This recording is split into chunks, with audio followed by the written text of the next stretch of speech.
Smoking causes cancer. Smoking kills. புகைப்பிடித்தல் புற்றுநோயை உண்டாக்கும் மற்றும் உயிரை கொல்லும். Consumption of alcohol is injurious to health. மது அருந்துதல் உடல் நலத்திற்கு கேடு. Be safe, don't drink and drive. பாதுகாப்பாக இருப்பீர். மது அருந்திவிட்டு வாகனம் ஓட்டாதீர்.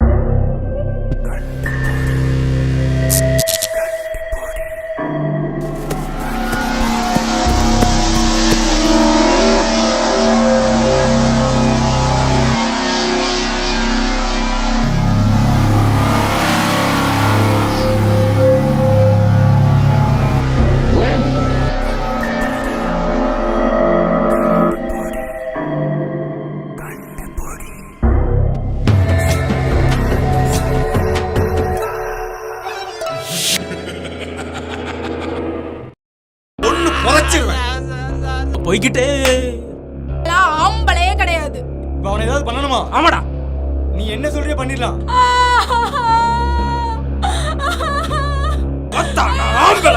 எவனை லவ் பண்ணுவேன், ஏமாத்துவேன், கொலை கூட பண்ணுவேன். அதை கேட்க நீ யாரு? பொண்ணு வாழ்க்கையை நாசம் பண்ணி கொள்றது அவ்வளவு ஈஸியா போச்சுல. போய் அந்த பொண்ணோட பாடி எங்க கிடைக்குன்னு சர்ச் பண்ணுங்க. Okay sir. அவங்க வீட்டுக்கு ஆள் அனுப்பி விசாரிங்க.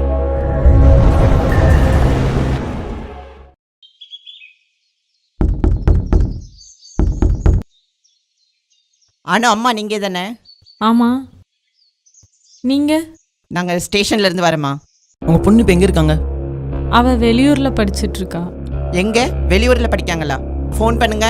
நீங்க ஏன் எங்க பொண்ணை பத்தி விசாரிக்கிறீங்க? நாங்க தான் எங்க சைட்ல இருந்து எந்த கம்ப்ளைண்ட்டும் கொடுக்கலையே. யாரும் இல்ல வீட்ல. தயவு செஞ்சு நீங்க கிளம்பிருங்க. அவன் என்னன்னா செத்துட்டேன்னு சொல்றான். இந்த அம்மா என்னன்னா வெளியூர்ல படிக்குதுன்னு சொல்லுது. என்ன சார் இது? அதான் எனக்கு ஒன்றும் புரியல.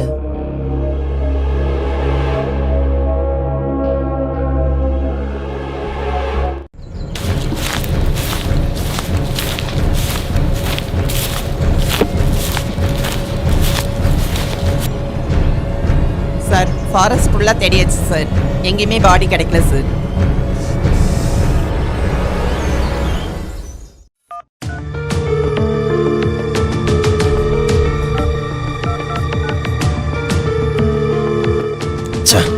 ஃபோன் எடுக்க மாட்டேங்க. சொல்கிறா. ஹலோ, டே மயிறு, எத்தனை வண்டியில் ஃபோன் அடிக்க? சைட்டில் இருந்தடா. ஏன் டென்ஷனாக பேசுகிற? என்னாச்சு? டே ரூபம் போலீஸில் மாட்டிட்டான். அடுத்து நம்ம தான். எங்கேயாவது கொஞ்ச நாள் ஓடிடு. நான் ஊரில் என் பழைய வீட்டுக்கு போகிறேன். என்னடா சொல்கிற? மூடிட்டு வைடா, ட்ராக் பண்ணுவாங்க. நான் சிம்மா மாத்துறேன். கொஞ்ச நாளைக்கு நீ யாரோ நான் யாரோ. பாய். டேய் டேய் டேய் டேய் வச்சுட்டாங்கய்யா.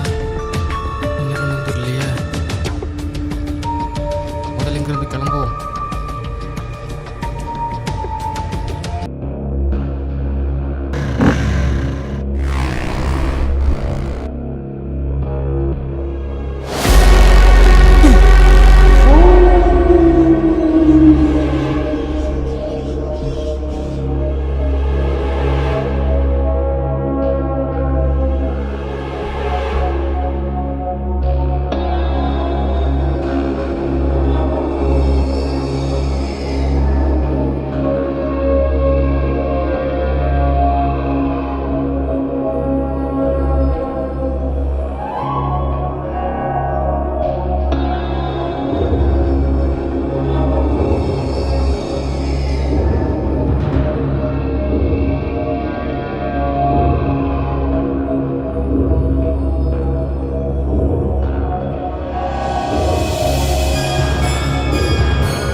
வேண்டாம், என்னை விட்டு விட்டு விட்டு. ஒன்றும் பண்ணாத, நீ ஒன்றும் பண்ணாத.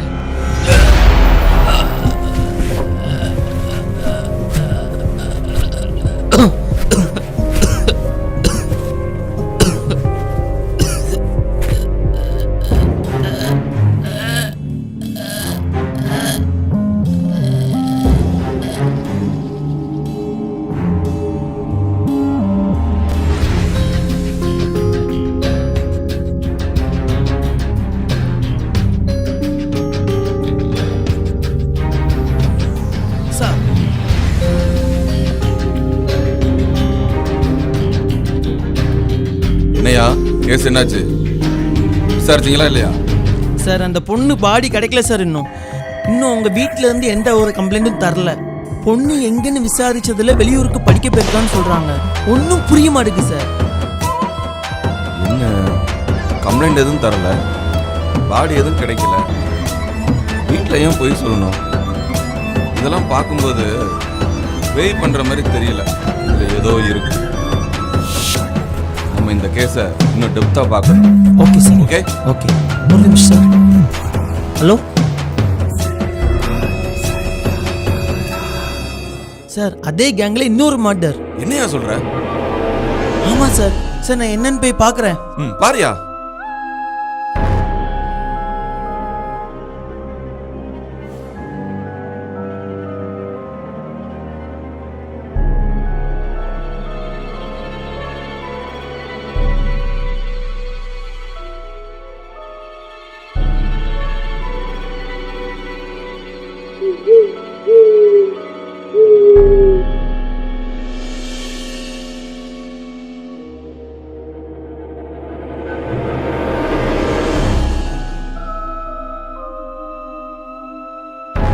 சார் ஃபுல்லாக செக் பண்ணியாச்சு. எந்த எவிடன்ஸும் இல்லை.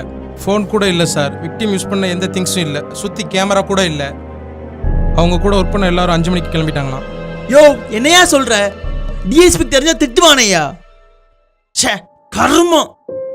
நமக்குன்னு மட்டும் ஏன் தான் இப்பெல்லாம் நடக்குதோ? எங்கேயாவது டிரான்ஸ்ஃபர் வாங்கிட்டு போயிடலான்னு பார்க்குறேன். சரி இப்போ அடுத்து என்ன பண்ண? சார் ஃபாரன்சிக் ஆஃபீஸர் ஒரு பக்கம் பார்த்துருக்கா சார். அவங்க கண்ணுக்காச்சும் ஏதாவது எவிடன்ஸ் கிடைக்குதா பார்ப்போம். இப்போ பாரு, அவன் வேற வந்து டஸ்ட் புஸ்ன்னு நமக்கு புரியாத மாதிரியே வந்து கடுப்பேற்றுவான்.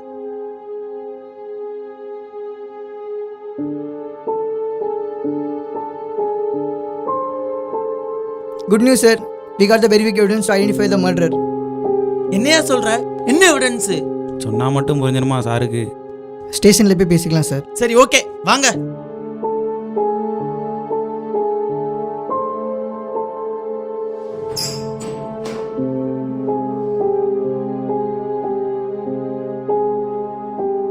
சார். என்னையா எதுவும் கிடைச்சதா? எஸ் சார், ஒரு பெரிய எவிடன்ஸ் ஒன்று கிடைச்சிருக்கு. ஐ திங்க் இந்த கேஸோட டர்னிங் மட்டும் நிச்சயமாக அது இருக்கும். அப்படி என்னையா evidence? Hair sample of murder. நீங்கள் ஒர்க் பண்ணுற 20 பேர் டிஎன்ஏ மேட்ச் பண்ணதில் யாரோட மேட்ச் ஆகலை. ஸோ 200% இது மர்டரோட தான் இருக்கும். Wow great. சீக்கிரம் அந்த ரிவெஞ்ச் ஸ்டோரியோட ஹீரோ கிடைக்க போறாருன்னு சொல்றீங்க. But sir, it's not easy to find him. இந்த உலகத்தில் 225.28 கோடி மக்கள் இருக்காங்க. அதில் ஒரு இடத்தோட தான் இந்த ஹேர் சாம்பிள். அத்தனை பேரில் அந்த கதையோட ஹீரோ கண்டுபிடிக்கிறது அவ்வளோ ஈஸி இல்லை sir. We have to work hard. Yes you are right. விசாரிப்போம். நம்மகிட்ட சிக்காமையா போறான். பெயின்னு சொன்னா எவன் நம்புறான்? மனுஷனால எப்படி எந்த எவிடன்ஸ் இல்லாமல் கொள்ள முடியும்? இந்த அறிவு கூட இல்லை. பெருசாக பேச வந்துட்டாரு. ஏரியாவில் நிச்சயமா என்ட்ரன்ஸ் அண்ட் எக்ஸிட் பாயிண்ட் இருக்கும். மர்டர் ஸ்பாட்டுக்கு வரணும்னா கண்டிப்பா அந்த ரூட்ல ஏதாச்சும் ஒரு வழியில வந்திருக்கணும். அந்த ஏரியாக்குள்ள எந்த கேமராவும் இல்லை. பட் வர்ற ரூட்ல ஏதாச்சும் ஒரு ஸ்டாப்ல கண்டிப்பா கேமரா இருக்கும். Lights, petrol bunk, ATM, medicals, ஏதாச்சும் பக்கத்தில் இருக்கிற பெட்ரோல் பங்கு, ஏடிஎம்லாம் செக் பண்ணி பாருங்க. ஓகே சார், வர்ற வழியில் ரோட் எண்டில் ஒரு ஏடிஎம் பார்த்தேன் சார். கண்டிப்பாக யாராக இருந்தாலும் அந்த ஏடிஎம்மை கிராஸ் பண்ணி தான் சார் போயிருக்கணும். வாங்குற சம்பளத்துக்கு இன்னைக்கு தான் ஒழுங்காக வேலை பார்த்துருக்குறேன். மை கெஸ் கொலைகாரனும் இந்த வழியாக தான் வந்திருக்கணும். நீங்களும் ஒரு முறை ட்ரேஸ் பண்ணி பாருங்க. யாரெல்லாம் கொலை நடந்த நேரத்தில் அந்த ரோட்டை கிராஸ் பண்ணாங்களோ அவங்க அத்தனை பேருடைய டிஎன்ஏ டெஸ்ட் எடுங்க. பை லக் யாரோடைய டிஎன்ஏயாவது மேட்ச் ஆகலாம். அதுக்கு உண்டான ஏற்பாடெல்லாம் பண்ணுங்க.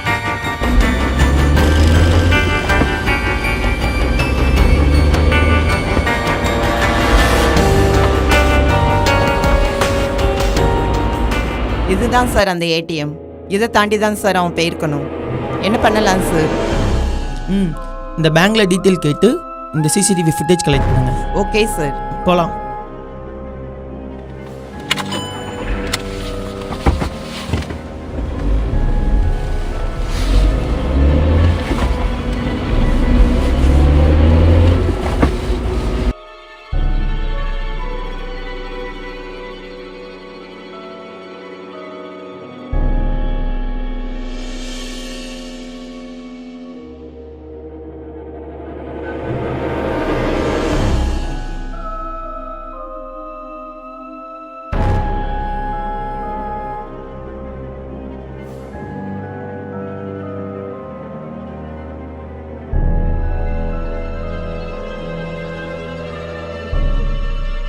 இந்த கேஸை ஏன் முடிக்காமல் இருக்கீங்க? சார் அது ஒரு அண்ணன் தம்பி சொத்து தகராறு சார், இழுத்துக்கிட்டே இருக்கு. பேசாமல் அவனை தூக்கிட வேண்டியதானே? தூக்கிடலாம் சார். ஆ,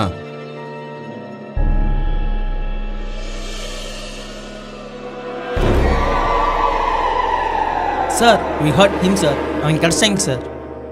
யாரு? கன்ஸ்ட்ரக்ஷன் பில்டிங்கில் மர்டர் பண்ணவன் சார். அது எப்படி?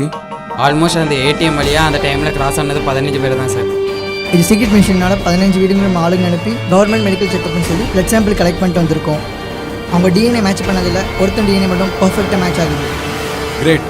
அப்போ அவனை தூக்கிட்டு வாங்க. இன்னொரு முக்கியமான விஷயம், விசாரிச்சில் அந்த பையன் செத்து போன அந்த பொண்ணோட lover sir. But turning point of the case. So பேய் அது இதெல்லாம் கட்டு கதை. அப்போ இது ஒரு ரிவெஞ்ச் ஸ்டோரி. லவ்வரை கொன்னதுக்காக இவன் பழி வாங்குறானா? Maybe sir. ரிவெஞ்ச் அது இதுன்னு அவன் இவனு கத்தேர்வால தூக்குனா நாம என்ன மயத்துக்கு இருக்கிறோம்? இந்த நாயால எவ்வளவு பிரஷர்! இதுல சில பேர் பேய் பிசாசுன்னு கட்டுக்கதை வேற. போய் தூக்கிட்டு வாங்க அவனை.